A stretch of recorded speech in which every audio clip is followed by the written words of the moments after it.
What is up and how's it going? And welcome back to another episode of the Noble Steady Sort of Sports Talk. It's episode 23. Broseph, how you doing today, buddy? Oh man, a little bit under the weather, but I'm excited. Yeah. We got a lot of stuff going on in the next couple weeks. Oh man. We got the holiday spirit mixed with NFL closing up. We got the college football playoff we're gonna talk about. We got some World Cup news, and then we got some I don't know if I'm necessarily excited for that part. No, and then we got some political news to end it that we're going to make fun of. And no, it doesn't involve the presidency. So, no, it's dumber than that. If it can get any dumber, it's dumber. Somehow, some way, it is dumber than that. We have found a way to go fully stupid. We sure have, man. Well, let's don't delay. Let's jump right on into it. So, our New Orleans Saints got the victory over the lowly Giants, 14-11. This weekend, Joey. How'd you feel about the game, big dog? Man, it was just a weird game to watch. I feel like no team really took control of the game at all. It is the Giants, who I think pretty much every team in that play in MetLife is a dumpster fire. As evident by the plane that flew over with that banner. But Malik Neighbors said he didn't pay for it. So I know, but it's funny though. But it's a game that you just you want to go in, you want to take care of business and just get out. I feel like the Saints didn't necessarily. I mean, they took care of business. They got the win, as ugly as it was. But I will say the thing that kind of bugged me the most about that game was, the Giants threw an interception to, I believe it was Demario Davis. Yes. And he slipped. And when he got back up, he started running to the sidelines, which he wasn't touched. And he's just kind of casually running. Anybody could have just hit him and it would have been fine. And then he decides, oh, wait, I have to go to the end zone. So then he runs to the end zone and scores a touchdown. But they said, oh, we called him dead because he gave himself up. He didn't make a signal saying, okay, I'm done. He didn't put the ball down, because if he would have, the same thing would have happened and he'd have just put the ball on the ground and walked off, the Giants would have scooped it up, scored a touchdown, and it would have counted. Yeah, I think, but I also think you can make the same argument that tripping or /slip, it did kind of look like he was giving himself up, kind of like as an aspect of, all right, I got the interception. I'm just going down so we can run the clock out and end the game. That's what it looked like. And I can get from that point of view. But don't get me wrong, they shouldn't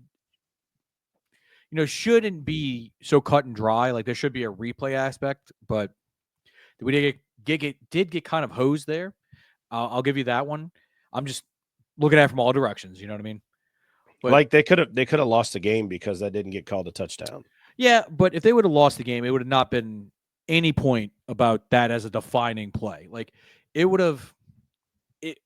It would have an aspect of, yes, it would have put them ahead, but dude, we should have won this game way more. The Giants through pretty much 3.5 quarters were trying to give us the game, in all honesty. And look, we're going to call a spade a spade. This was a hard game to watch. This was not, if you're not a football like diehard and you don't have a dog in this race, you probably weren't watching this game. But there's a few things I want to focus on. I am glad they got the win. Rizzy goes to 3-1 in his tenure. I do like the intensity. With that being said, and you know where I'm going with this, in the fourth quarter, there was a 2nd and 9 play. We call a zone read, which not really sure why we're calling a zone read with Derek Carr in the first place. I think you called it out as it was coming up. Yeah, I did. I'm like, why are we calling a zone read with Derek Carr? So there was a few questionable, like the play calling was a little weird to me this game. The fact that we had 10 negative plays, or 11, I think, compared to only 1 with a makeshift offensive line, when you have your complete offensive line back, is not a great sign. I'm really interested to see how Kubiak kind of evolves from this game, and maybe the offensive line gets some continuity back. But back to the Derek Carr play, for those who haven't seen it, he goes to his right. I believe it was Foster Moreau's in front of him blocking. He He tries to go full Cam Newton and jump over them, but falls awkwardly with his hand positioned underneath his chest plate, trying to paint a picture for those listening on Spotify, and his head hitting the ground. He was knocked out of the game, clearly. Jake Haener came in. We can discuss that in a second about how we feel who should be starting here. I'm going to go ahead and share the picture that I saw. Yes, that I showed you before this recording. Yeah, put it up for those who listening audio. It's just a picture of the way he landed. But I will say, he ends up fracturing his hand. We come to find out he's in the concussion protocol. Probably not going to play this week. They're calling it week to week right now. They're not ruling anything out because they're saying that it's a non-surgery injury. But there's two things here. I love the intensity of trying to get the extra yardage, try to put your team in a position to win. You're doing everything you can for your guys. I get it. He also needs to understand the game situation and his situation on the team. Okay, you get that first down. It doesn't end the game. It's not like you're diving to win the Super Bowl or to win the game. I would have gotten it. I'm like, all right, yeah, you go all out. It's a get a first down, and yeah, it's important, but dude, you got it. Just step out of bounds. It's 3rd and 1. It's the same aspect. You know what I mean? Like, I think part of it is that he looks at it and he goes, you know what? I got to do something that makes a difference. So then he's going to run for that first down. And he's like, I have to get this first down. And I mean, when he jumps in the air, he probably doesn't think, oh, I'm going to land dead on my face and on my hand. He probably thinks that, like, oh, I'll go up and then I'll just get twisted to where I'll land more on my back. So if worst case scenario, I'll just get the wind knocked out of me. But you cannot, like you said, you can't do those things when you're, for all intents and purposes, still fighting for a spot in the playoffs, potentially fighting for the future of this franchise. I mean, here's the thing, like, they haven't officially been eliminated. So those guys in the locker room are going to sit there and go, hey, there's a shot at the playoffs. We need to go for it, because they get bonuses if they make the playoffs.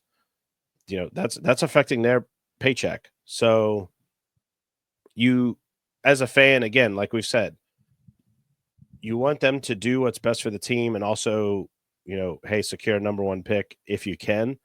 But those players are thinking, hey, I want to win at all costs. They're athletes. They're competitors. They don't want to go out and just be like, if anything, it gives me a little bit of respect for Derek Carr to be like, look, I'm going to do what it takes to get this. But again, like we've said, think about time and place of this game. How important is it to get this? Do we have the ability to get a first down if this doesn't happen? You have Alvin Kamara in the backfield. I feel like he could get it done. I mean, like I said, I personally think it was a bad decision on his part. You play to fight another down. But look, I can't fault him for the effort. Lord knows I have been a staunch critic. But is that what you call it? I'll give him his due on that one. A staunch critic? Whatever you call it, dude. I've been a critic. Okay. Whatever you want to call it. It's been a day. It's been a day, okay? But after all that positives, I do have to point out he probably threw one of the worst interceptions I've ever seen in my life. If that ball was a sports movie, it would be the Mighty Ducks for how that thing floated up there. My goodness. I mean, it was probably a better punt than Hayball's done all season, but what is he like? That's the stuff that drives me nuts. And okay, and then you see him barking at people coming to the sideline, like, dude, if you don't have it, don't throw it. Yeah, he's going for it. He's okay, but that's being reckless. I'm not saying it's a great thing. I'm just saying it's like he feels like I got to go for it. Well, no, and he's also missing Shaheed and Olave. So yeah. No, I get it. He's still got that mindset of, fuck it, Shaheed's down there somewhere. Look, it really throws a wrench in the plans, because you can't look me in the eye and say that you have any ounce of confidence that Rattler or Haener, from what you've seen so far. I do think there's more there, and I don't want to put too much on them because they were playing behind offensive linemen that were third and second stringers at the start of the season when they got their chances. But realistically, and let's be honest here as Saints fans, I love the effort, love the fight, love the drive to win every game. Realistically, I just don't see a path of us making the playoffs with the circumstances where they are now. So, and that's what worries me. Not with the remaining schedule. No, the remaining, like, and that's what I'm saying. Like, okay, look at the remaining schedule. I know we got Washington, and then we got to go to Green Bay. So I know there's some talk about Carr playing through this injury, kind of like because Rizzi said that Herbert had the same type of injury. Man, do you want somebody with a giant splint on their hand trying to take snaps in Lambeau? No. And I'm just trying to be practical here, right? Like, and it's not. I think it's. I mean, they just signed Ben DiNucci, so that's more of a depth piece than anything. Yeah, it adds depth, but like, hey, see what check him out, see what he's got. Maybe he'll play for someone else. Jake Haener to me is not the answer. I thought he was going to be a lot better than he was this season. Spencer Rattler to me, he didn't have the line. Look, Rattler looked like in that game, and then in the game against Denver, the whole team just looked like they were quitting. So it's hard. So yeah, so we can talk about it now. Right now, if it was me, like, look, I'm not seeing practice. I'm speaking like strictly from a fan point of view. Roll Rattler out there. You have the offensive line that you wanted from before. Look, you're going to have to game plan around them. And that's one thing you saw from the Giants is that they sold out for the run. They're like, look, if you want to beat us by Derek Carr to MVS or Derek Carr to Foster Moreau, go right ahead. We're not going to let Alvin Kamara run for 120 or 100 yards on us. We're not going to let you do that. So that's what I feel like we're going to see a lot from teams moving forward is that they're going to stack the box. And I'd be concerned if I'm an Alvin Kamara fantasy football owner, especially going into the playoffs with these circumstances. Yeah, considering the playoffs start for us this week. They sure do. And I made it by the skin of my teeth in one league and easily in another league. And then I missed out because I was somehow tiebreakers suck. Anyway. I was down 45 points going into this week. Mm-hmm. To the leading scorer for the scoring title. I lost by 1.8. That was a bad beat, big dog. Yeah. Bad beat. If CeeDee Lamb doesn't get that catch or if their running back doesn't get that. At one point, I was up by 0.2. You also got a pretty bad draw in the playoffs, though. Yeah. I think I'll be fine. It's going to be a good game. I feel like both quarterfinal games are going to be good games. I scored the most this week, and it was without my starters. Like Derrick Henry was out, Jaden Daniels was out. Okay, let's also call Jordan Addison dropping 40 points as well. Hey, I needed that. Okay, I'm not going to complain about that. Look, I'm not saying complain about it. I'm just saying Jordan Addison did drop a 40 burger on there. Yes. Somehow I faced that in Dynasty in the league that I didn't make it in. Somehow I faced that and still won by 50 points because to one man we're going to talk about in our next game. But so Joey, let's get down to the brass tacks. We've talked about we love the fight, we love the effort. Is it time for the organization to admit this season is lost, or is it going to be, hey, until we're mathematically eliminated from the playoffs? I mean, I would just admit it, but Mickey Loomis isn't going to ever admit that. Darren Rizzi's never going to admit that. The players are never going to admit that because. Like, they're not going to admit it because there's still a shot. Well, also, they're going to wait until that magical Fox graphic of eliminated comes across. Well, the thing is, and I was thinking about this today, right? We've talked about before, yeah, blow it up. It's time to go. Like, got to restart it and everything. We also got to realize, like, these are people's jobs they're fighting for still and everything. Like, Darren Rizzi's not going to be like, yeah, it's probably better for the Saints to lose out and lose out and get a better draft pick. But that probably means I'm going to get fired. Guess what I'm not going to do? This is my audition. I'm going to try to win out my games. So I understand that for the health of an organization, probably to get a better draft pick, I mean, let's call it what it is, though. We're going to end up probably somewhere between, with how bad some of these other teams are, because there's some bad teams in the NFL this year. We're probably going to fall somewhere between 7 and 11 at best. So, I mean, unless they've told Rizzy that he's got the job, I don't see him tanking. and I don't think they've And got to that point where and that's the only way. That's the only way where if I was, the interim, if I was told, hey, we're going to make you the next head coach, and say it happened like when they hired me as the head coach, I'd be like, okay, well, let me make you this agreement. Let me tank for the rest of the year. So then that way we can, one, build for a future that isn't here right now. Mhm. And maybe we can make it to to the playoffs in the next couple of years. Not so much a Super Bowl. Easy, but that way, if we wanted to go to a Super Bowl, it's not, hey, buy tickets. It's, hey, we're going to play in that bitch. Yeah, look, here's one scenario that scares me that I heard today, and because I was listening to Chris Sims' podcast, the Unbutton, how he recaps all the games, and he was talking about the Oakland Raiders, right? Him and McCourty. We're talking about the Oakland Raiders. They are oddly similar to what we are this year, like what they were last year is what we are this year. Coach gets fired halfway through the year. Interim comes in, team gets a spark. They play motivated all the way down, and he gets the job. What I'm worried about is, because I do like the intensity. I do like the energy. He's screaming at the top of his lungs at our punter. No, I know, and I love that. What I'm worried about is that Antonio Pierce also hyped that team up as well, got him play well, and you get into this season and yeah, there's some questionable game decisions with him, but there's also just no talent there, and he's probably going to get fired at the end of the season, right? So my thinking, like, that's my worry, is that we're going to go down that same path with Rizzy, and not necessarily a fault of his own, I think the problem, though, is if you look at the Raiders situation right now, I'm looking at the standings in the NFL on ESPN's website. They have the point differential for the season. Vegas has a minus 125 point differential on the season. Can you guess the Saints?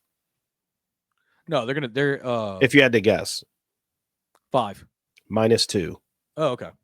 So they're essentially breaking even. I mean, they blew out some teams. They got blown out by some teams.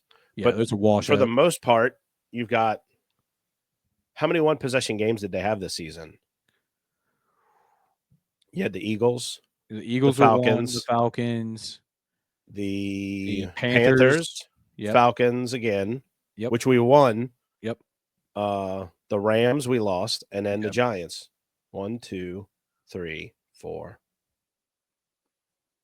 5, 6. So they could basically be the record they are. They could be as bad as 2 and whatever. Yeah, look, 3 and 10, or they could be 9 and 4. So I feel like it's weird because of those teams, those style teams where they lose close games like that, and it's a lot of them, that it's, front office people fall into this trap a lot of, oh, we're like a piece away. Or we aren't a piece away. No, we're not. By no means are we a piece away. Like, the Saints can't stop a tight end. Well, and also that's how they lost a Philly game. They couldn't stop Dallas Goedert, who had a career game. Exactly. They made him look like a Hall of Famer. So my thing is, everybody's getting old too, right? Like, Father Time is undefeated. Yeah. How many? Like, we don't have the team. Like, Demario Davis has always been fantastic. He's definitely gonna be one of those guys where I feel like it's just gonna, when it goes, it's just gonna go. The way he plays, like with speed and power and explosiveness, when it's gone, it's gonna go. It's gonna go. Tyrann Mathieu played way better recently than he had been. He's getting up there in age too, dude. It's just a matter of fact. Well, I think the Tyrann Mathieu thing is that, he got that home cooking for a little bit, and he's like, he had that rejuvenation a little bit where, oh man, I'm back. Like, I got like almost like a second life here. Yeah. No, he's one of the leaders of the defense, for sure. Yeah. So they keep talking. I keep hearing people say that he's going to eventually go coach LSU, and I'm like, All right. I don't know if that's just people saying like, oh, that would be great if he did it, or like there's legit like a way to hold water to that. I don't believe it, but enjoy him while you got him now, because like you said, Father Time's undefeated. Yeah, that's Next year could be his last year. well, and that's what I'm saying. Like at this point, are we a piece or two away? Like I would say, look, I'm not trying to bash Derek Carr. I'm really not. He showed a lot of guts this game. We talked about the interceptions, talked about the play, whatever. I don't know if he's the quarterback for this roster to elevate them into contention. I mean, into Super Bowl contention, where you ultimately want to be.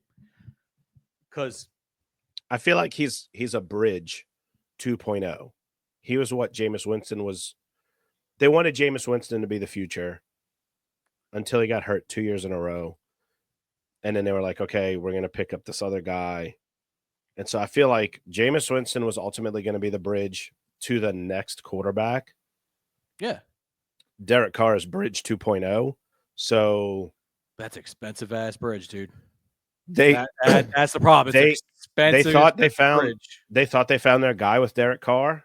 And, at the beginning of the season, it looked like, hey, granted, again, 2 games. It was the Cowboys. It was the Cowboys and the Panthers. But I'm saying, in those 2 games, he looked like, oh, man, this is the Derek Carr we wanted.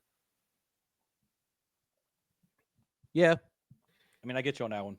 It's just me personally. I'm going to say it, and I've heard it somewhere else. He's a slightly better Andy Dalton. I mean, honestly. Because, look, I don't know about you. I still get the same feeling, and I really didn't want to turn this into a bash thing here, but it's just with this offense, I'm kind of getting to the point with all the injuries and everything like that I have more confidence in our defense scoring at times than our offense, right? Like, and our defense hasn't been the greatest either this year. So we'll see what we got down the stretch. We do have a pretty difficult schedule, all things considered. We got Tampa, we got the Packers, and we got Washington all left. Oakland sprinkled in there as well. Or Oakland, I mean Las Vegas. Man, that is so tough. That is definitely one of those things that's going to stick with me for forever. But calling them Vegas instead of Oakland. Yes. Or Oakland instead of Vegas. Imagine when the A's moved there. Oh, God. Don't even get me started. We're talking about the A's. So, real quick before we move on to our next game, I do want to shout out Kendre Miller getting a touchdown on his first game back. Pushing the pile. That was an awesome play to watch. Is it also the fact that you put 5 on him being an anytime touchdown scorer? Hey, you know what? I ain't going to hate it. I just try to give y'all advice, dude. I sent y'all a text message that said, who is feeling spicy enough to bet on Kendre Miller getting a touchdown? I know Lai was about to, and I'm like, as soon as I went to bet it, he scored the touchdown. I was like, fuck. Yeah, I just dropped the 5. I was like, screw it. Plus 400, we'll do it. And I want to shout out my player of the game, Brian Brzee. It was for him, the 1.5 sacks and the block field goal to seal it at the end when the Giants were raking it real dicey for us and almost made it to force it to overtime. Incredible block. Just want to give him a shout out before we move on to the next game. Is there anything else you'd like to talk about on this game before we move on? No, I want to leave this game in the past. That was a terrible game. Yeah. Oh, I do want to talk about something. What you got? Did you see the report that a unanimous Giants player had hired a woman to flash the crowd or flash the Saints? No, I have not heard that. And she did it, and they still lost. Giants are going to giant, man. Look, that organization just needs a reset. I think they give Daboll another chance. I don't know how they give Joel Shane a chance. I really don't. That dude, it's like Hard Knocks made him look so bad. So bad. Oh, yeah, it was awful. Yeah. So anyway, let's talk about a fun-ass game that was going on. That was your afternoon game. The Rams versus the Bills, where the Rams won 44-42. And like I was saying about my fantasy football team earlier, my man Josh Allen put up a show. Now, throwing for 342 yards, 82 yards running the ball, and then he also had 6 total touchdowns. This man was going at a different level this game. I mean, he was the offense. A lot of people this year have been like, oh, man, Josh Allen's they're running the ball more. They're not giving him enough chance to play hero ball. If you like hero ball, Josh Allen, this was the game for you. Between the long touchdown runs he had in the late game, the passing touchdown bombs, Khalil Shakir also went off. It was really just impressive.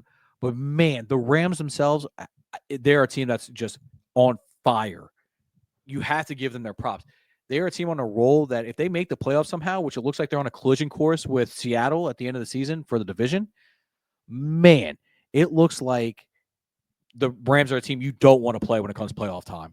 Matthew Stafford absolutely tore it up.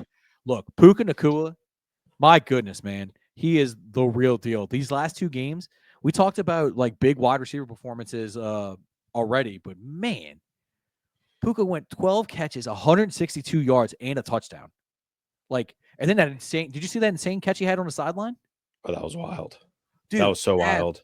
Absolute the body control, man. And look, I will say, as a Cooper Kupp owner, it's frustrating because we could share a little bit, but Cooper Kupp had his day today too. But he's clearly the one now. Puka, I mean, there's no other way you could say it. I mean, he's got to be in the argument of top 3 best wide receiver right now in the game. I don't know, top 5. We can have the discussion another day. But what I really want to highlight on is there's 2 things. A, the Rams coming back, getting healthy, making a push for the division. Look, they look like a well-oiled machine on offense. Defense, but at least on offense, they're going to be fun to watch, and they're going to keep them in games. Don't count them out, and they're going to be a dangerous team in the playoffs. And the second thing, Josh Allen locked up MVP. There's no doubt in my mind he has played some phenomenal football. He has the stats to back it up. His team's winning enough. There's a narrative there now. It's his time. Josh Allen will win the MVP. What's the odds on that? Oh, it's way low now. Like 2 weeks ago, it was plus 250 on him. And I think after that, it was like minus 500. I'll take a look right now while you kind of give us your take on that game. Yeah, it was one of those games you never wanted it to end. Really, honestly. Those high scoring games where it's, like you said, the Rams are dangerous.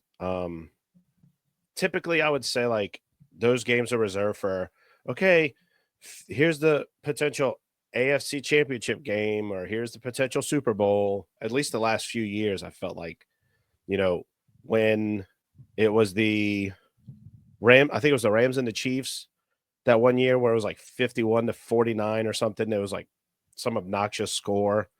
The Bills and the Chiefs every year always seems like a banger. That was a game that if that was a Super Bowl, I would enjoy it. Oh, yeah. I mean, that game was just fun as hell to watch.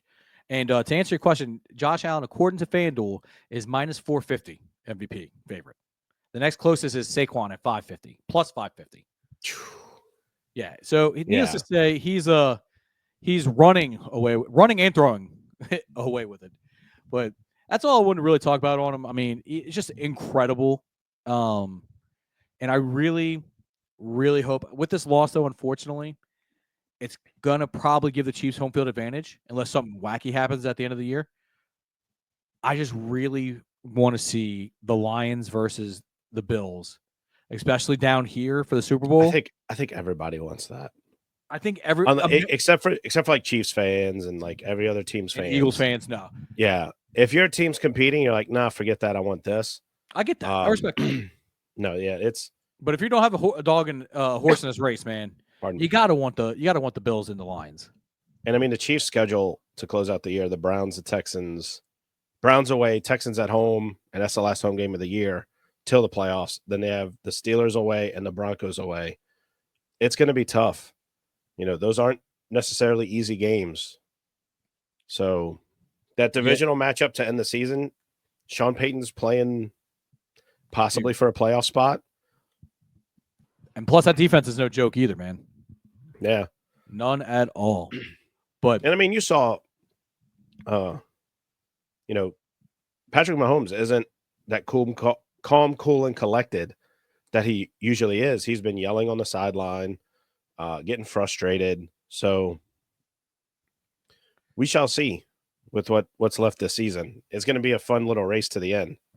Look, man, they did this. Hey, look, their offense was worse last year going into the playoffs, and they won a Super Bowl with it. I'm not going to count them out until they're knocked out. But if you're going to ask me who has the best chance, it's going to be a team that's already beaten them. It's going to be the Bills. Like, it's going to be a fun end of the season for sure. And speaking with the Chiefs, let's quickly go over their game just because the freaking wild, crazy finish that happened. The Chiefs improved to 12-1 on the season by beating the Chargers 19-17. The Chiefs end up winning the game on a doink field goal that barely crosses over the crossbar with the backup of the backup kicker. So, I mean, there's times where it feels like this team is just a team of destiny and we're just watching the inevitable. But then there's another part of me that thinks, can they sustain this, right? Because you want to talk about one-score games. Go look at Kansas City's like entire season has been pretty much one-score games. There's a part of me that feels like, look, you've got 2 in a row. You're going for 3. You're playing nail-biting games every single week. You know, some people are going to say, oh, they're just veterans and know it now, and they just don't know how to win. There's got to be a fatigue factor there, too, as well. So that's my question. Do you think there's going to be a fatigue factor, or are these close games taking a toll and eventually going to come back to catch up with them? I'm currently counting how many games they've had one-score games. You know, you had the Ravens, the Bengals, the Falcons, the Chargers, the Raiders, the Bucks, the Broncos, the Panthers, the Raiders again, and then the Chargers. By my count, that's 10 of the 12 victories. 12 games. Yeah. So and then even like their loss to the Bills was a 9-point game. So that game wasn't that close. Yeah. So it looks closer than it was. Yeah, exactly. But you know, they're just kind of hoping that they can at least coast to a home field advantage at this point. Look, I give them credit. They found ways to win. If I'm a Kansas City fan, I'm nervous. Even though my team's 12-1, I'm nervous going into the playoffs. Like, this is the kind of season where it's like, you know, you win games, they're close, but you could see yourself getting knocked out in the first round, second round. So it'll be tough.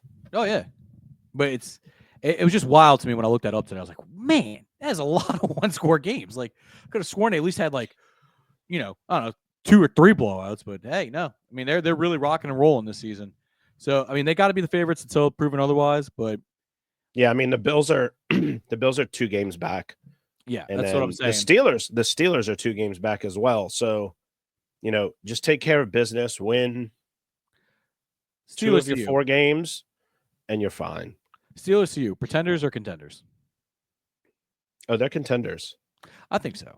I mean, think, if you're this late in the year, there's a possibility to me that,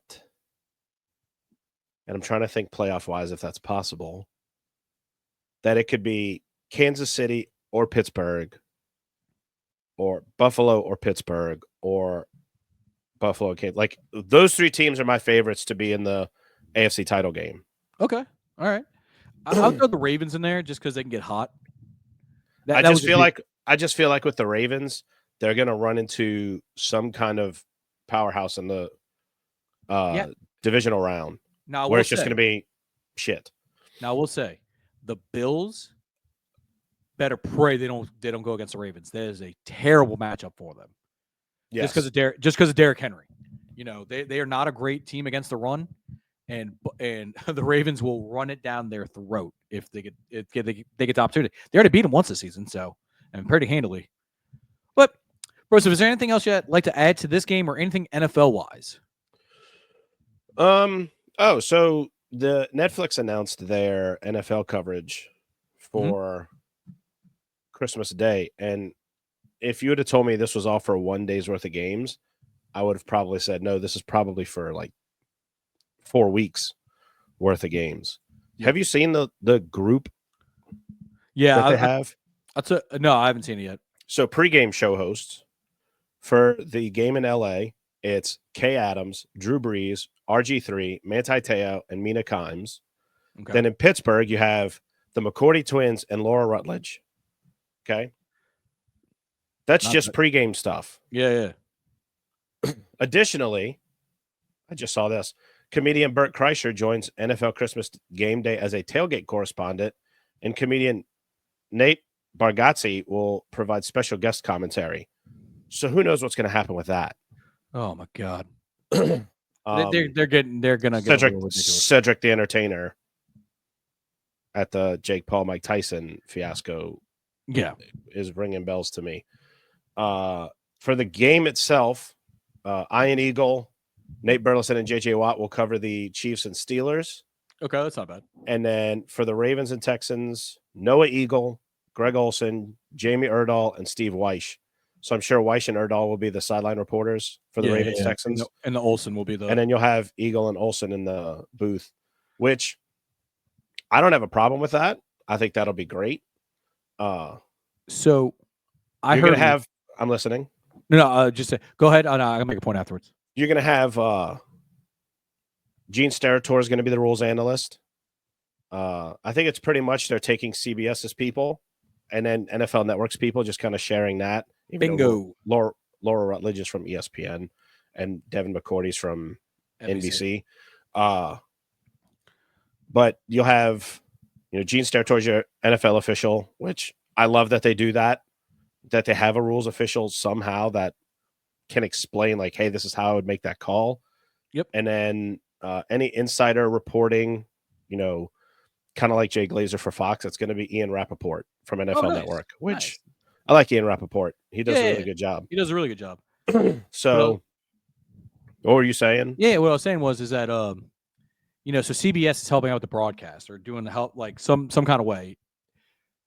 I want to say it was Rich Eisen was saying that, if they have the same issues as they did for the Jake Paul Mike Tyson sparring match, what they should offer is people to be like, hey, if this starts happening, CBS needs to cut off whatever Sunday afternoon movie that they're running or whatever day or Friday afternoon movie, Thursday afternoon movie, Christmas Day movie, whatever they're running.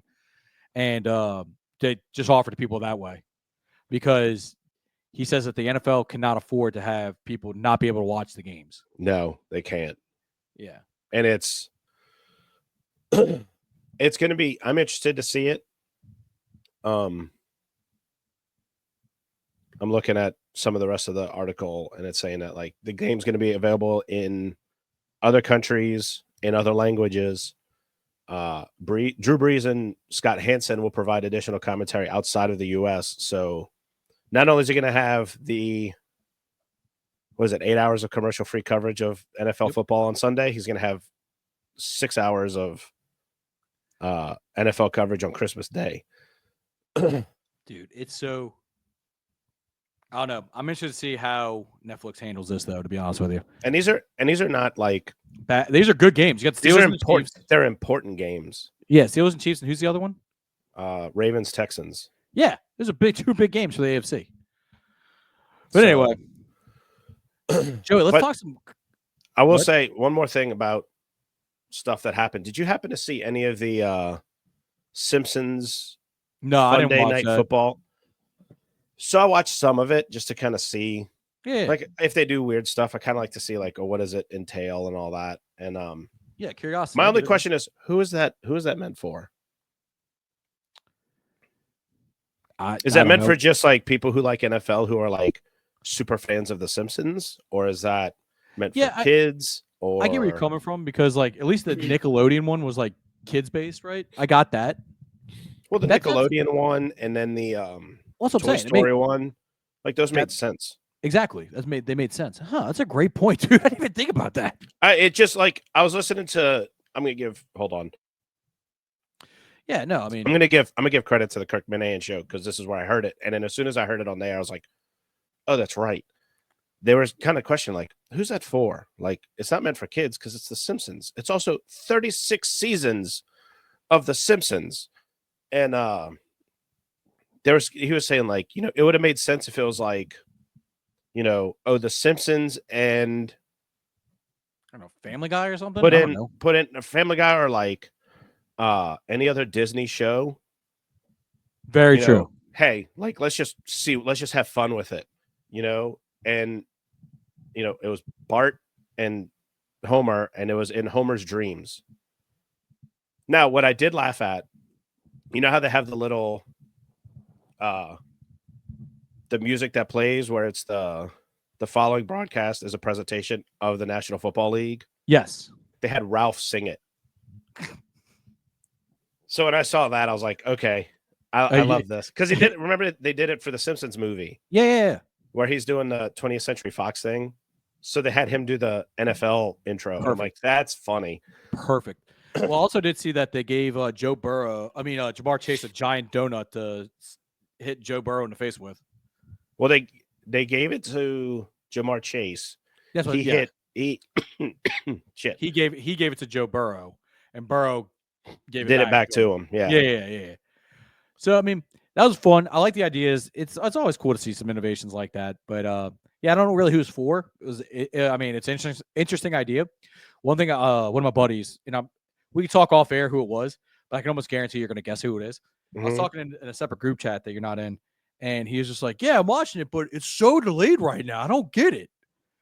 And I'm like, homie, they gotta the AI's got to type up what happened, like, and animate it like that. Like, well, I think like that. I think part of what they do is, I want to say the players have.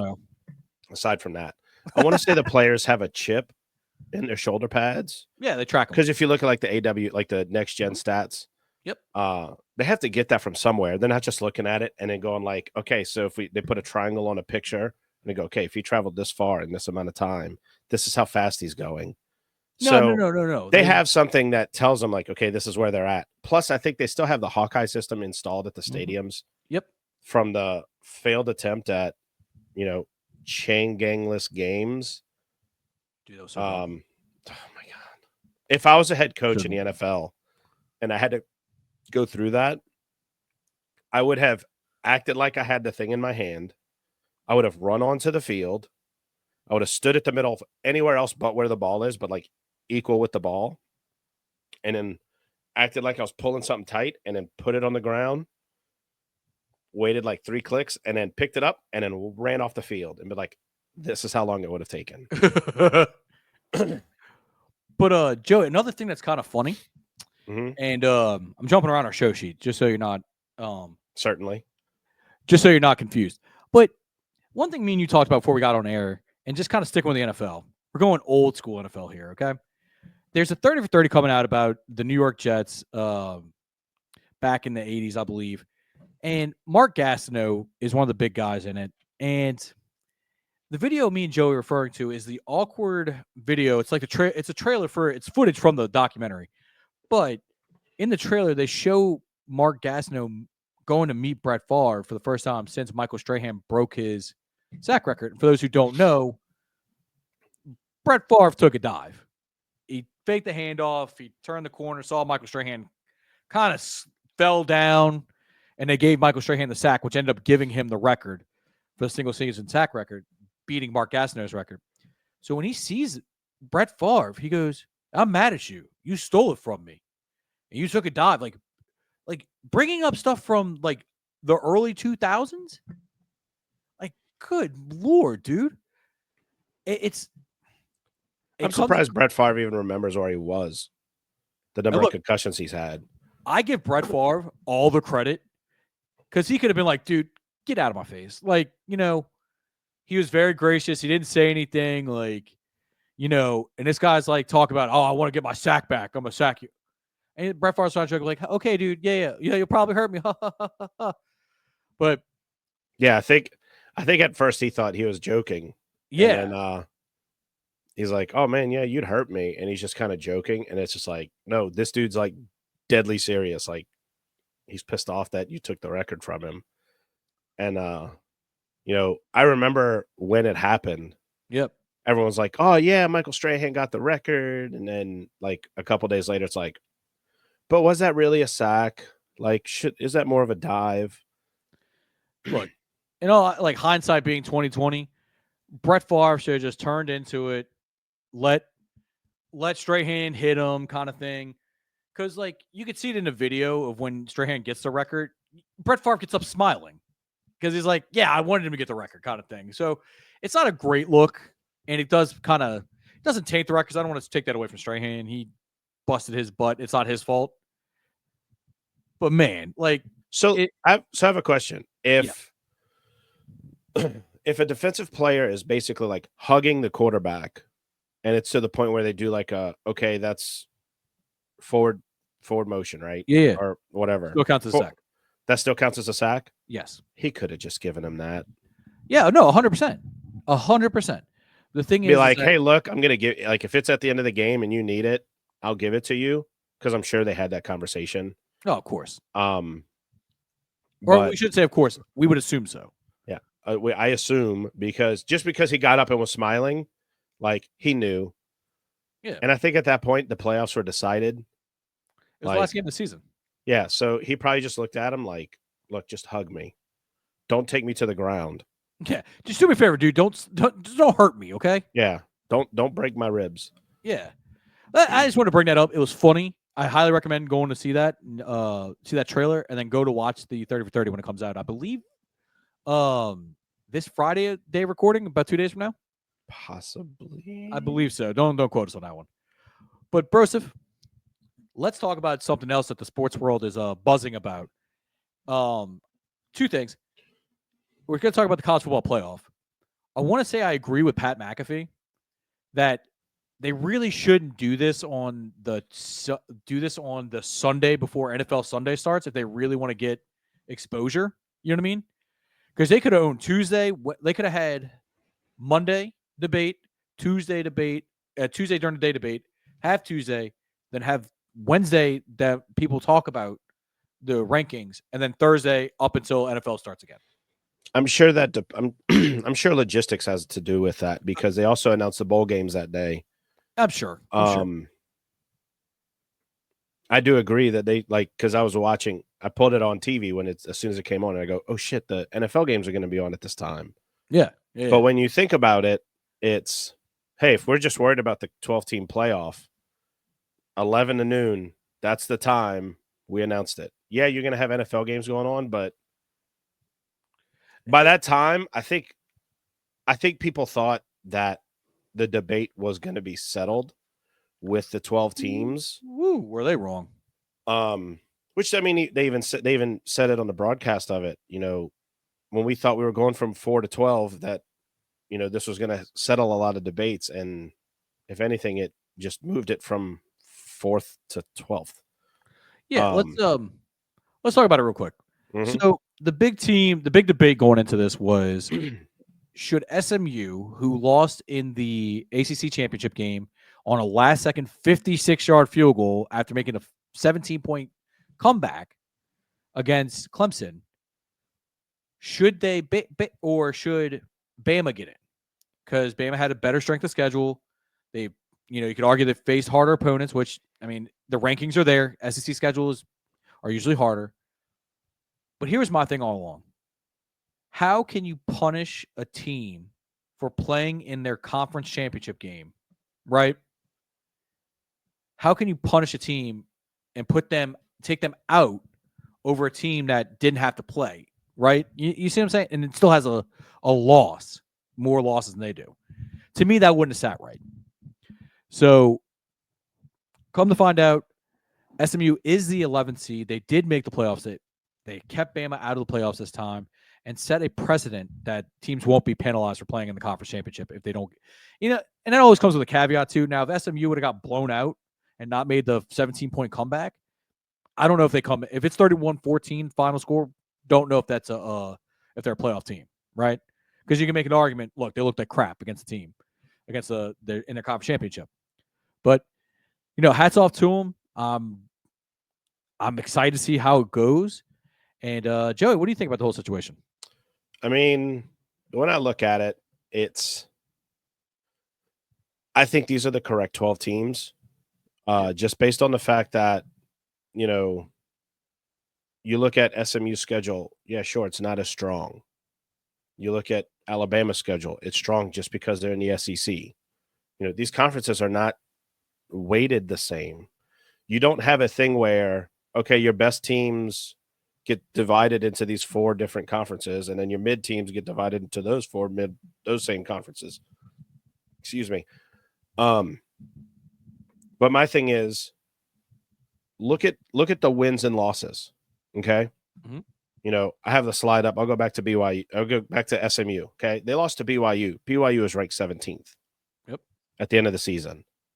They lost to Clemson by a field goal after being down 17.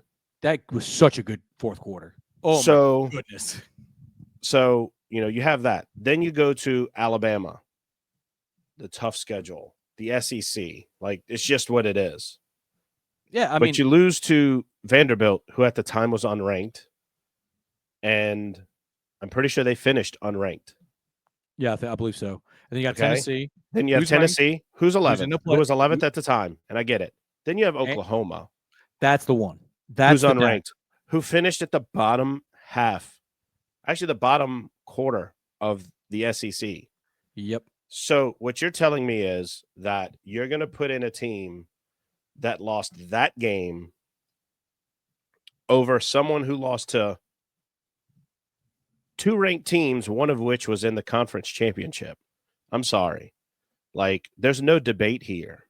It's SMU. And people sit there and say, like, Nick Saban was saying, like, oh, well, then they're just going to schedule cupcake games.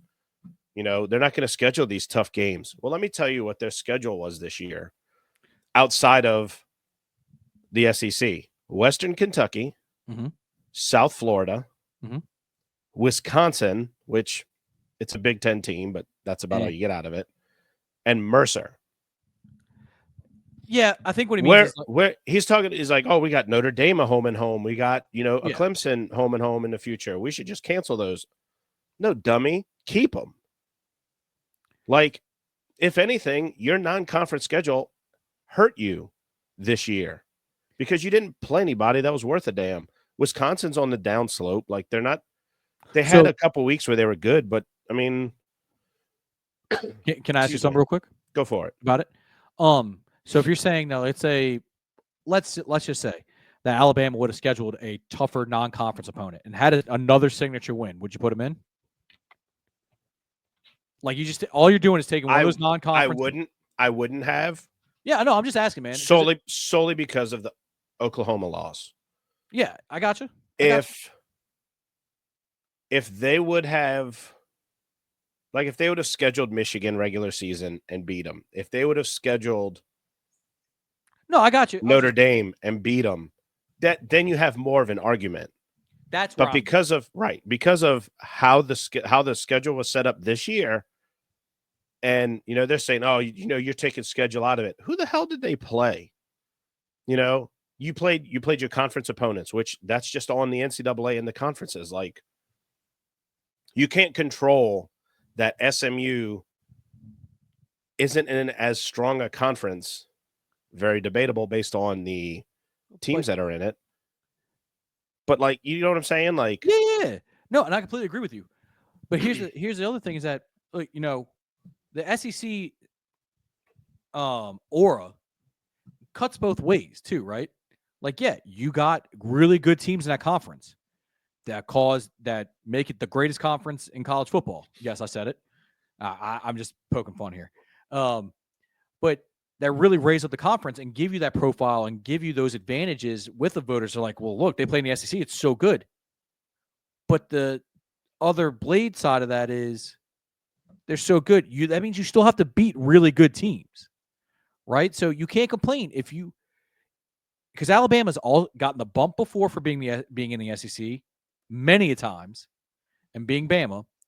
So when it doesn't go your way this time because you didn't handle business like you did in years past, you can't argue. You can't complain. It is what it is. It's the greatest thing is it because it's great competition and it's a big advantage, and it's also a disadvantage because you got to play all those good teams all back to back to back to back. And if you run that gauntlet, you deserve to be there. And unfortunately, Alabama wasn't able to survive the gauntlet and make it to the SEC championship game. And I mean, the other debate that they're having is should you automatically get a bye if you're a conference champion? Because you look at it, you have Oregon, who's first, and got the number 1 seed. You have Georgia, who is second, got the number 2 seed. But then you have Boise State, who got the 3 seed, is 9th, and then Arizona State, who's the 4th seed and is ranked 12th. Honestly, I think that's the easiest way to do it, solely because you have to value the conference championship game if you're going to have conference championship games. Yep. If you're going to sit there and say, we're just going to take the 12 best teams, get rid of college conference championship games, and just have an additional game. Because there's no reward. Why play them? If I'm going to if I lose, I get knocked out, or no. And I'll be honest, I'm perfectly fine with Clemson getting the 12th seed as a conference champion. The only thing I would probably swing, if I'm going to swing anything, and this is nitpicking, it's not, don't take me 100% seriously on this, is maybe because they're the conference champion, they get to host their game. Yeah, but that'd be my only thing, because think about it. Again, you fall into that standpoint of, look at these teams who lost their conference championship that are in the college football playoff. SMU, I think, is SMU the only one that I'm looking at? SMU was the only one that lost in the conference championship game? I mean, Texas. Okay, yeah, Texas and SMU. I can't. Yeah. I just can't. Okay, we're going down a weird rabbit hole. Seeing Texas in the SEC just didn't make sense. No, I couldn't compute it in my brain. Like, just looking at it, like, it's gonna take some time. Texas is Big 12. Like, it just didn't feel right. No, I got you. It's gonna take some time, though. Like, what I mean, it definitely took me a few months to get used to that. But like, even looking at the playoff format, weird. Even looking at the playoff bracket, I'm like, okay, we've got Georgia's in the SEC, Tennessee's in the SEC. Oh wow, we only have 2, and then I'm like, oh wait, Texas is the 3rd. Now I will say about Clemson, I'm fine with them being 12, and I'm fine with them being the lower seed, because they were at the point where if they didn't win the conference championship, they weren't making it in, kind of thing. You know what I mean? And I think Arizona State, looking as dominant as they were in their conference championship, kind of made that easier for them to be like, okay, we can put them there. Clemson didn't have a really good year. They kind of came on strong, but we'll put them there at 12. But yeah, they would have not made the college football playoff if they didn't win the conference. So now one thing I do want to one team I do want to highlight, just because I've been seeing around the internet, like Reddit and stuff, that people are really kind of complaining. And once I looked at it, I'm like, yeah, it kind of is BS. If you look at Penn State's road to the national championship, right? It essentially, if you want to discount Boise State as a real threat, right? I mean, you look at it, they got SMU. I mean, SMU's a good team. We've sung their praises, but I can see Penn State beating them. I can see them beating Boise State. So you're telling me, like, the real killer game really isn't coming to the semifinals? But then, and so, I mean, all right, that's cool. It's just the way the chips kind of fall. Where I have an issue is, if you go look at Oregon, who beat them, you go look at their bracket, you got Tennessee and Ohio State.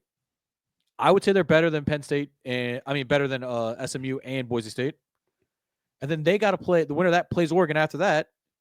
So, and you're looking at Oregon playing a Tennessee or Ohio State instead of having to play SMU or Boise State. Like, to me, it's just kind of a tougher road. It's just weird. Can I break your glass ceiling on Boise State? Yeah, you talk about they lost to Oregon. That was a field goal. No, I didn't. I'm just saying, when I'm reading about the internet, when I'm reading around the internet, is that people are like, man, Penn State somehow got a better draw than Oregon. That's essentially what it was. But I agree with you. Look, Boise State did what they had to do, and that's win their games. And as long as Gentsy's back there, man, I'm not going to count him out. I honestly think that this playoff is going to kind of give you the March Madness effect in college football.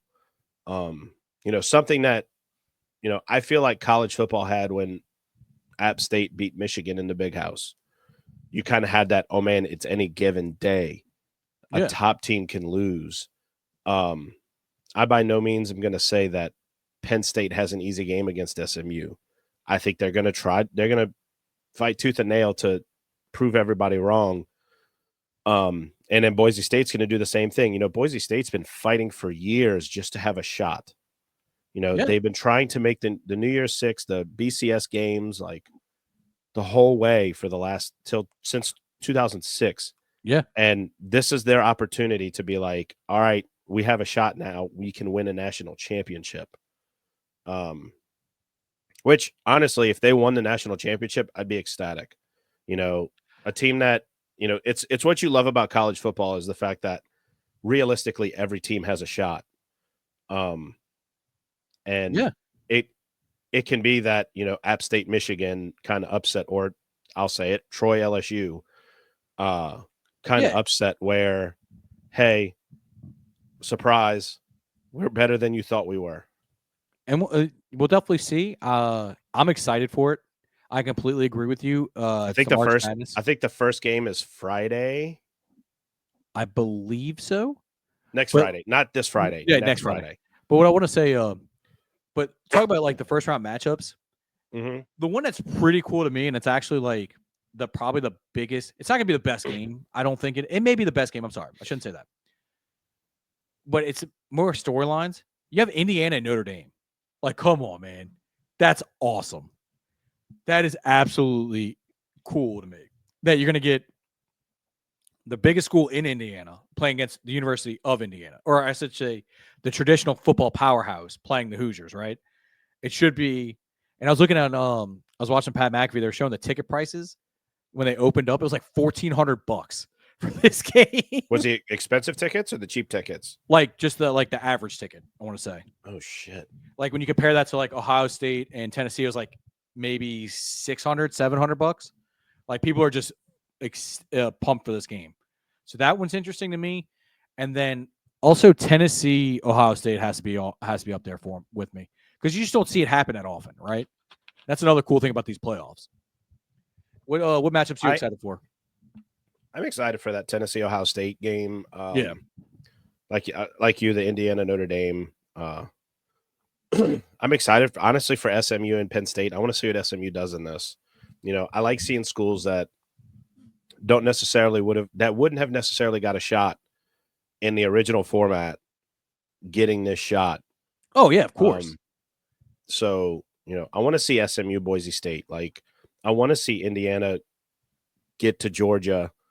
And unfortunately, they might get beat really bad. Depends on their quarterback situation. I was just about to say, Beck is seeing a specialist about that elbow now. But in my honest opinion, like it's just going to be great, Yeah. And the cool thing is, like, it's not just going to be on ESPN. Like TNT is going to simulcast some of the games, which I think that's great for college football. Like, get as many people involved as possible. Make it easy and honestly, like it's going to be the same. ESPN's putting it on. It's just, hey, we need a network to put it on for now. And so they're using that. I'm trying to think of why they would do that, though. It's probably part of that deal that they're working with the. No, it was announced. It was announced way before then. Yeah. Well, I think people are starting to realize it's probably cheaper to just like if somebody wants to produce it and everything like that. ESPN's going to produce it. It's just going to be Turner's going to have it. So I'm sure they pay a fee to that. ESPN's probably charging a fee for them to broadcast it. So it's money around. They can sell advertisement. It works for it. This is a system that works for everybody because they can sell advertisements for that game. There's ad spots that'll help pay for it. Yeah, so that makes sense. And this is going to be history because exactly. ESPN is going to be the first non-NBC network or non-NBC game to be broadcast at Notre Dame at home. Oh, damn. That's awesome. Which I never thought about that. I know they have a deal. I didn't realize it was like every home game has to be on NBC. That's what NBC like negotiated. But so looking at the schedule, Indiana Notre Dame kicks it off on the 20th at 7 o'clock. Okay. On ABC ESPN. Then at 11 a.m. on the 21st, which is the next day, you have SMU at Penn State on TNT and Max. Then you have Clemson at Texas at 3 p.m. on TNT and Max, and then the nightcap will be Tennessee and Ohio State on ABC. Nice. So I think part of it too is they might want the big game crew to call both of those games. Yeah, probably so. But there's one thing about college football before we get to our last subject of our episode, Joey. Mm-hmm. Ohio State. Oh my God. The sportsmanship bill to make it a felony to plant the flag on the Ohio State O. Oh my gosh. Cry me a river, man. This is the biggest. I got an idea. Don't lose to Michigan if you're a 21. What are they? Weren't they 21-point favorites? Yeah, something obnoxious. Like but the thing is that, guys, what is it doing? Who's it hurting besides your ego? Nobody. Is it because it started a fight? Like, if that's the case, then Ohio State players need to get over themselves and actually figure out how to win a game against. I can tell you right now, this was part of my reasoning. I think Ohio State would have rather not play at home just because of, one, that, and then two, they got booed off the field at one point because they went for it and laid down and didn't get it. It's so dumb. At the end of and look, that the fact that they're worrying about and using taxpayer dollars to be like, yeah, we really need to talk about if we need to outlaw putting a flag in a football field because it could hurt our feelings, has to be the most asinine thing I've ever heard. Come on, man. It'd be different if they were going to skewer a player in the middle of that. Yeah, while putting it through. But look, we have assault and battery charges that cover that. Yeah. Like, what do they call this? The Wham Cry Me a River bill? That's what it should be called. Boo-hoo Safe Space bill? Like, come on, bro. Like, get out of here with this. There are some prominent Ohio State fans. I was trying to be more positive. There are some prominent Ohio State fans that have looked at that and said, that's really stupid. Like, yeah, it's like, dumb. We shouldn't be doing that. You know what this is? This is a senator or whoever proposes bill. This is somebody that knows they're about to lose, that they're going to lose their seat the next time it comes around. So they're trying to get the fans while this is on the attention of it. It's a political ploy. That's the dumbest thing that I've heard. Almost as dumb as the golden batter rule. Rob Manfred, you were still an idiot for suggesting that. I'm telling you, he's eventually going to put it to where they're going to have, if anybody tries to delay the game, they're going to be shot on sight. Anyway, that's Rob Manfred's baseball. It's so dumb. Anyway, I digress. This is stupid. Like, godly, this is so dumb. Joey, I think we're in agreement on this one. Yeah, it's ridiculous. It's I'm gonna tell you, I'm gonna say this right now, and I was bugged about, when the Louisiana governor hired a fake ass tiger to be a live tiger in Tiger Stadium for the Alabama game. If it's not Mike, do not put them in there. Do not do that. So the more and more dumb stuff like this happens, the more and more I think politicians need to be banned from college athletics as a whole. It's just like even the stupid, like, oh, if my state wins against your state, you need to send me your finest food, and like those kind of bets. Like, stop all that shit. It's stupid. It's hokey. You don't provide any entertainment value to any of that when you do those things, and this is on that list. No, what they're hoping for is like, oh wait, that political person likes the same team I like. Yay! So then this is what's going to happen. If Ohio State does that to Michigan, like let's say next year in the Big House, Ohio State finds a way to win, whether that's fire Ryan Day and win the game. What? I really hope this happens, Joey. Like, if that happens, if Ohio State plants a flag in the M, I think what needs to happen is when they get back, they all need to be charged with a felony, because if you can't do it in my state, if I can't do it in your stadium, you can't do it in mine. It's just boo-hoo, cry me a river. That's where I look at the Ohio State-Michigan rivalry, and I'm like, y'all are fucking dumb. Ohio State will walk around and cross off M's and red X's. And then I think Michigan fans do the same thing with the O. I mean, look, I can appreciate a rivalry. I I'll tell you the story. I had a band Yeah. teacher. He was a Michigan fan, and he would like he's like, I'm getting over the fact that y'all are wearing red this week because our school colors were red and black. Yeah, I got He's you. like, I'm letting that go for this week, but don't have any like. He'd show me like the O's. He'd have a week of clothes that were just dedicated for Ohio State, Michigan, and he'd have the O's crossed out on the tag. And I'm like, dude, It's a why? little much. It's a little much. I'm like, come on. Like, I hate. There are schools that I hate. I'm not that far. Nah. Like, Like, I'm not gonna stop using the letter A because I don't like Alabama. Yeah, right. I'm not gonna stop liking elephants. Okay. Yeah, elephants are Yeah. great animals. It's because, I'm not gonna stop using Tide Pods. Okay, because they're Roll Tide. Stop trying to change me, Joey. listen, they only say Roll Tide because they can't spell elephant. Okay, That's true. That's very true. But anyway, Joey, let's put this episode on a bow and talk about some fun old corruption to end boy. the and you can't spell corruption without FIFA. So Yeah. So Joey, our basically, soccer expert, go ahead. I know I'm jumping ahead and like interrupting, but it's just like, oh my You're god, good. this is so You're stupid. good. You're good. So they announced the host countries for the 2030 and the 2036 World Cup. Okay. The 2030 World Cup didn't have a bid against it, because what they did was it's the 100th anniversary of the first World Cup in Uruguay. Okay. So what they did was 6 countries are going to host this thing. You're going to have 3 matches, which are going to be the Centennial Games played in Argentina, Paraguay, and Uruguay. And then those 6 teams that play in those 3 games are they going to fly to Europe and Africa to play the remaining tournament in Morocco, Portugal, and Spain. And you see the dates on the screen for those of you who are on Spotify. It's June 13th, 2030 to July 21st, 2030.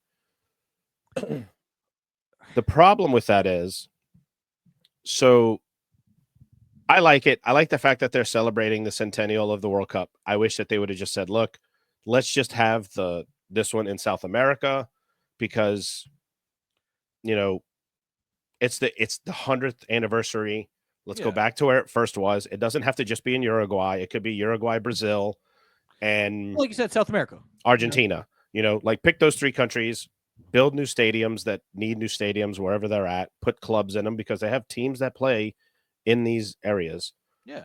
Actually use them, unlike the Maracanã, which is now rotting in Brazil, and the one that's in Manaus in Brazil. So, and that way you open up the bidding for the next World Cup. The problem is in 2036 or 2034, Saudi Arabia had said, well, we want to host it. We want to host we want to host that World Cup. That's our goal. Like, we want to do this.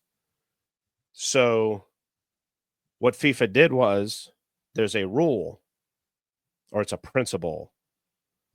It is the principle of confederation rotation.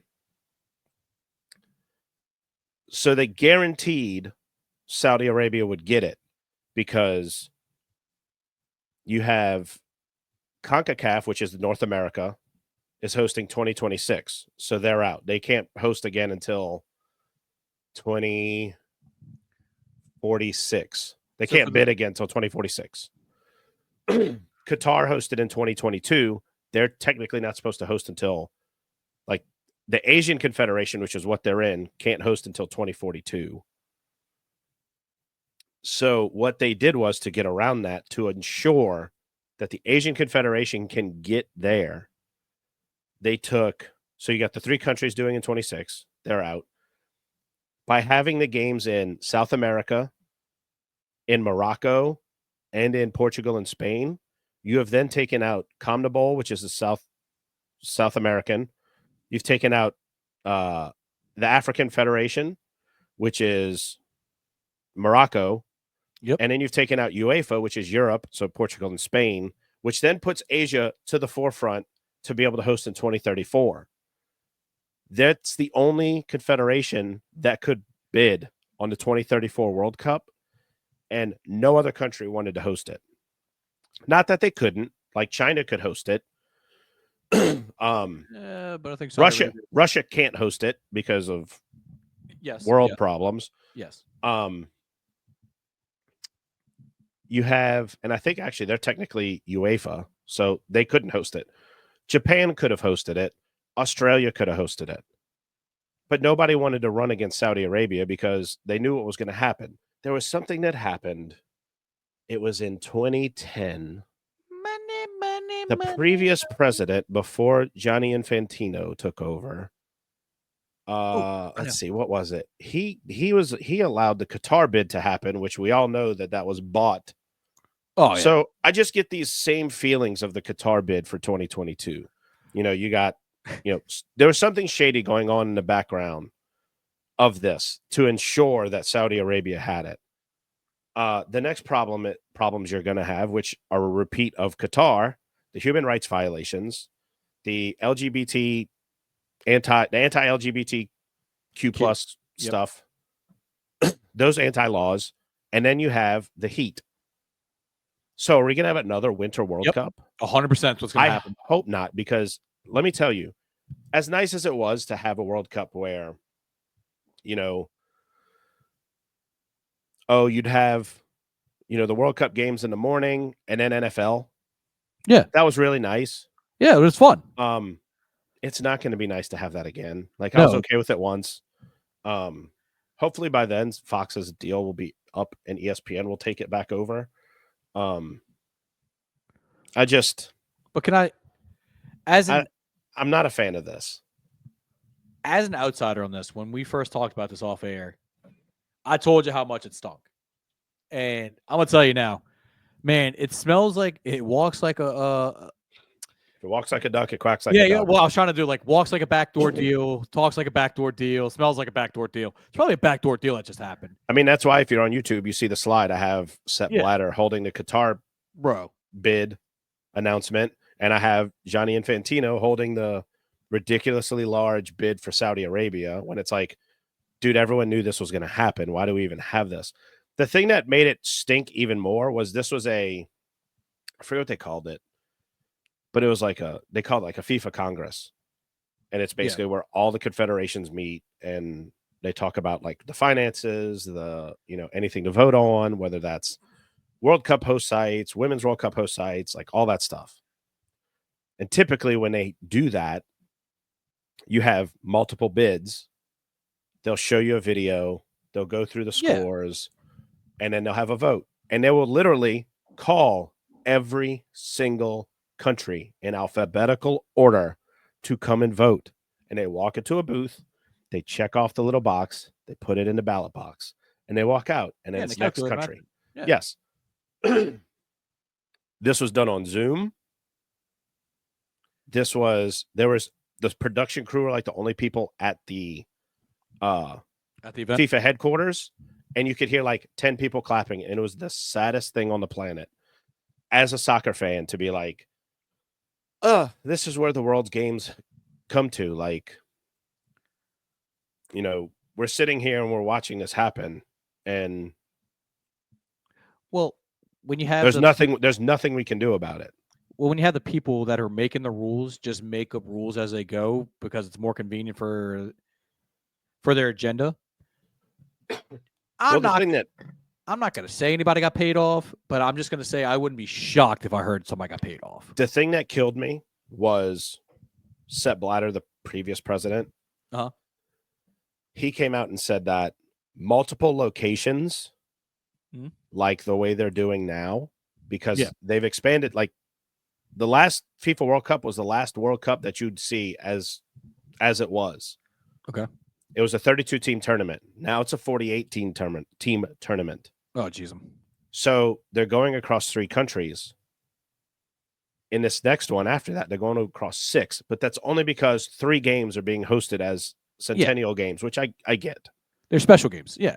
But you should just say, hey, we want to celebrate the Centennial in South America because that's who hosted it first.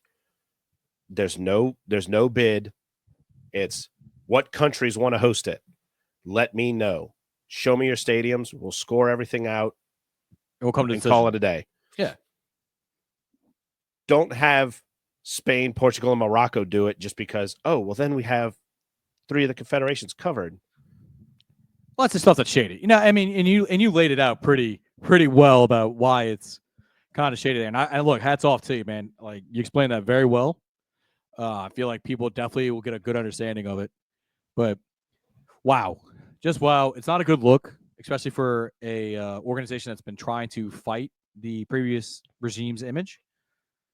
It's not a good look, man. Like everything, like they've done things where it's like, oh man, we're trying to get out of the shadow of the corruption scandals, and then this kind of stuff happens, and it's like, have we really gotten out of the corruption scandals? You're talking and saying the right things, but doing things that are shady. Wow, man. I'm glad you brought this to my attention, though. It's definitely a good way to kind of wrap this episode up. Is there anything else you want to touch on before we head out here, big dog? Did you see part of the reason why Juan Soto did not accept the Yankees bid? Oh, because his parents one of his parents got kicked out by security one game, and that the Mets are now going to give his family a private suite or whatever like that. Yep. Look. Yep. Regardless, we'll touch on this right now because we're getting pretty long in the tooth in this episode. I just wanted to bring that one part up of it. Yeah, like we can talk about the Juan Soto thing next episode.